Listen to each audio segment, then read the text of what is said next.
Steel Lasso is a simple version of a Vekoma Suspended Coaster, but probably a coaster that I enjoyed maybe even more than I should. Find out what I found special about this coaster in this review. Suspended Family coasters from Vekoma got their debut in 2001 with Flying Ace Aerial Chase at Kings Island. These offered floorless trains with a relatively mild layout and coasters that were essentially inverted coasters as the trains did not really rock back and forth. The 342-meter layout was popular as the initial installment before bigger versions came around. With Jimmy Neutron's Atomic Flyer at Movie Park, Germany, in 2007, these coasters got their new version of Restraints with essentially just a lap bar. As inverted or suspended coasters have traditionally always had over-the-shoulder restraints, this freeing version of the ride offers a great plus to thrill seekers, as I noted in my review of Freedom Flyer at Fun Spot Orlando. In 2008, Steel Lasso was made as a clone of Jimmy Neutron, making this one of the older Vekoma Suspended Family coasters, and also one of the smaller versions of this coaster out there. Frontier City is a lovely theme park themed to the Wild West. Between well-themed flat rides, pathways, and shows, Frontier City has a bit of everything and is a fantastic family park. Many coaster enthusiasts lament that this is only a half-day park, but I spent a whole day at this park and still missed doing everything that I wanted to do. With its location in Oklahoma City, this park is normally not too busy. I visited on a Monday, and lines were manageable for the most part, with the main exception being Steel Lasso and occasionally Wildcat.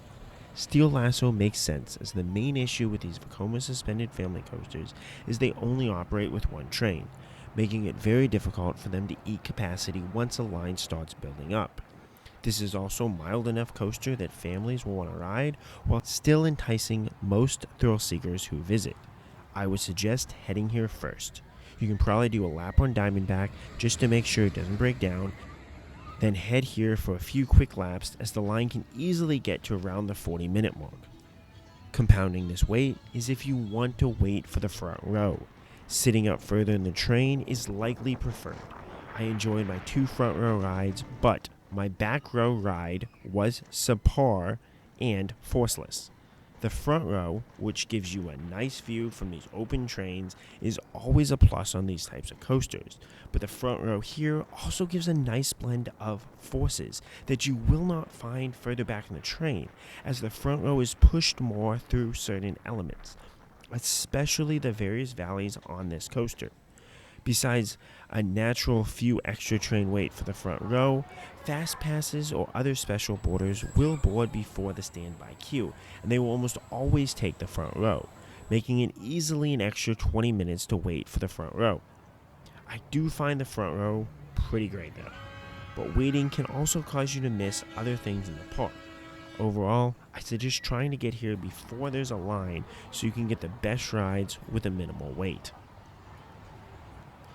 I do have to comment again that these restraints are some of my favorite, as you essentially have just a lap bar that leaves your entire upper body exposed to move around, which is really unique and freeing on an inverted type coaster. After dispatching from the station and going up the lift hill, you go down a turning 180-degree first drop. The top is shallow to allow the train to clear the lift hill, and the rest is a bit steeper, though the valley is elongated to make a nice mixture of positive G's in a unique way for a coaster, especially as you still have a little bit of the laterals from the turn into this valley.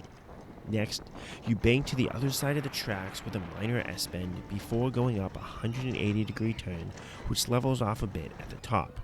While you pass the station, a ride operator will blast a horn. This looks and sounds neat off-ride, but is fairly easy to miss on-ride. The next drop seems rather shallow, but finishes into a 180-degree turnaround, so once again, you're given a really neat mixture of laterals and positive G's. This turns upwards and levels out before going down a shallow drop into another valley, again giving a nice mixture of forces, though weaker this time.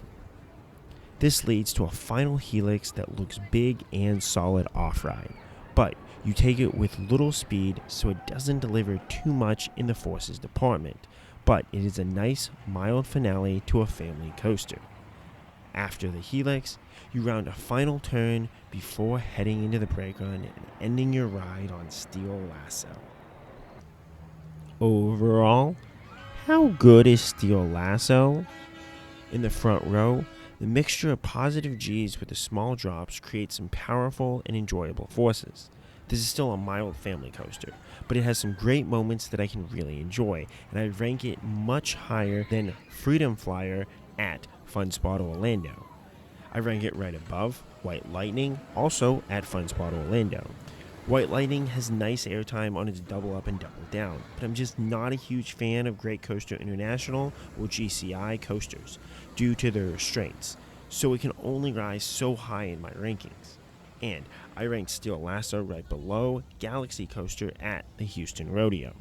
Galaxy Coaster is a mild layout with not too many forces, unlike Steel Lasso, which has enjoyable elements throughout, but Galaxy Coaster has an incredible drop if you sit in that very back row, so it jumps up my rankings just for that. Do you like Steel Lasso as much as I do? Do you feel it blends positive G's and laterals in a great and unique way? Is the front really worth waiting for? Let me know, and as always, Cup Kun Crap.